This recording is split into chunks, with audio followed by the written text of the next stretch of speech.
കൂടുതൽ വാർത്തകളും വീഡിയോകളും കാണാൻ ഈ ചാനൽ സബ്സ്ക്രൈബ് ചെയ്യുക. കൂടെ ബെൽ ബട്ടൺ അമർത്തുക. നമസ്കാരം. ഇടവം രാശിക്കാർ അറിഞ്ഞിരിക്കേണ്ട ചില കർമ്മങ്ങളും അനുഷ്ഠിക്കേണ്ടതായ ആചാരങ്ങളും. ഇടവം രാശിക്കാർ അവർക്ക് വ്യാഴദശ, ചൊവ്വാദശ, ചന്ദ്രദശ, വ്യാഴദശ, ചൊവ്വാദശ, ചന്ദ്രദശ, ഈ 3 ദശാകാലങ്ങളും ഇടവം രാശിക്കാർക്ക് അശുഭയോഗങ്ങൾ തരുന്നൊരു ദശാകാലമാണ്. ആ സമയത്ത് ഗോചരം ചെയ്യുന്ന ഗ്രഹങ്ങൾ ശനിയും വ്യാഴമൊക്കെ നമുക്ക് ദോഷപ്രദനാണെങ്കിൽ തീർച്ചയായിട്ടും നമുക്ക് അപ്പോഴും ഒരുപാട് ദോഷങ്ങൾ കൂടിയിരിക്കും. അപ്പോൾ അതുകൊണ്ട് തന്നെയാണ് നമ്മൾ എപ്പോഴും പറയുന്നത് നിങ്ങളുടെ ദശാകാലം പരിശോധിക്കൂ എന്ന് പറയുന്നത്. ഇപ്പോൾ ഇടവം രാശിക്കാരന് വ്യാഴം ഗോചരം ചെയ്യുമ്പോൾ നല്ലതല്ല. അയാൾക്ക് ജാതകത്തിലും വ്യാഴദശയാണെങ്കിൽ അയാൾക്ക് കിട്ടുന്നത് മുഴുവൻ എന്തായിരിക്കും? ദോഷങ്ങളായിരിക്കും. അപ്പോൾ ആ ദുരിതം മാറാനായിട്ട് നമ്മൾ എന്ത് ചെയ്യണം? നേരത്തെ തന്നെ നോക്കിയിട്ട് അതിന് പരിഹാരങ്ങൾ ചെയ്യണം.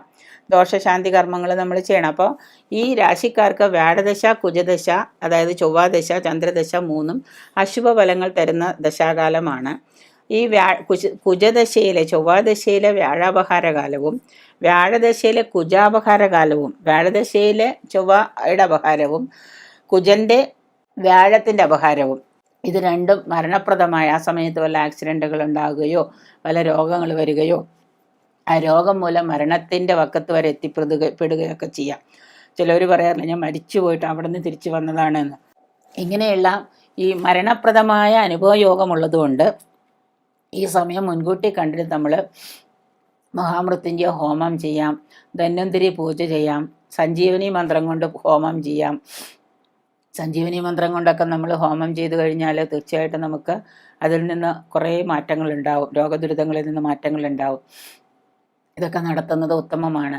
ഈ ഇടം രാശിക്കാർ വെള്ളിയാഴ്ച വ്രതം, മഹാലക്ഷ്മി ഭജന ഇതൊക്കെ നടത്തുന്നത് നിങ്ങളുടെ ധനസമ്പത്ത് വർദ്ധിക്കാൻ നന്നായിരിക്കും. എല്ലാ വെള്ളിയാഴ്ച വ്രതം നോൽക്കുക, മഹാലക്ഷ്മിയെ ഭജിക്കുക, മഹാലക്ഷ്മി പൂജയൊക്കെ ചെയ്യുക.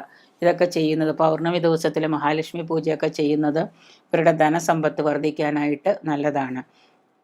ധനപരമായിട്ട് ഉയർച്ചയ്ക്കും സന്താനങ്ങളുടെ സൗഖ്യത്തിനുമൊക്കെ ഇത് വളരെ നല്ലതാണ്. ബുധപ്രീതി വരുത്തുന്നതൊക്കെ നല്ലതാണ്. ബുധൻ കൃഷ്ണനായതുകൊണ്ട് ബുധപ്രീതിയൊക്കെ വരുത്തുന്നത് നല്ലതാണ്. ഈ ഇടവം രാശിക്കാർക്ക് 5ാം ഭാവാധിപത്യം നവംസക ഗ്രഹമായ ബുധനായതുകൊണ്ട് ഇടവം രാശിയുടെ 5ാം ഭാവാധിപത്യം വരുന്നത് നവംസക ഗ്രഹമായതുകൊണ്ട് സന്താന ലബ്ധിക്ക് കുട്ടികളുണ്ടാവാനൊക്കെ കാലതാമസം വരും.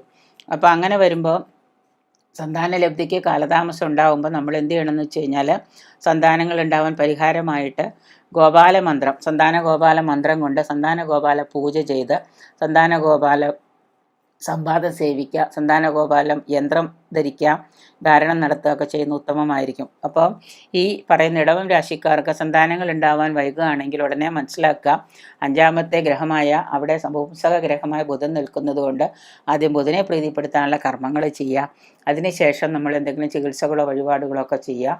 അപ്പോൾ തീർച്ചയായിട്ടും നമുക്ക് സന്താനങ്ങൾ ലഭിച്ചോളൂ. അപ്പോൾ ഇടവം രാശിക്കാർക്ക് പൊതുവെ വ്യാഴദശ, ചൊവ്വാദശ, ചന്ദ്രദശയൊക്കെ വളരെ മോശമായതുകൊണ്ട് ഈ 3 ദശാകാലവും വളരെ കെയർഫുള്ളായിരിക്കണം. അതുകൊണ്ട് ആ ദശാകാലം വരുന്നതിന് മുമ്പ് നിങ്ങൾ ജാതകം നോക്കിയിട്ട് ഈ ദശാകാലം തുടങ്ങുകയാണെങ്കിൽ വ്യാഴദശയിലെ കുജാപഹാരകാലവും കുജദശയിലെ വ്യാഴാപഹാരകാലവും നിങ്ങൾക്ക് ദോഷമാണെന്ന് കണ്ടുകൊണ്ട് നമ്മൾ അതിനനുസരിച്ചുള്ള കർമ്മങ്ങൾ ചെയ്ത് ദോഷശാന്തി വരുത്താം.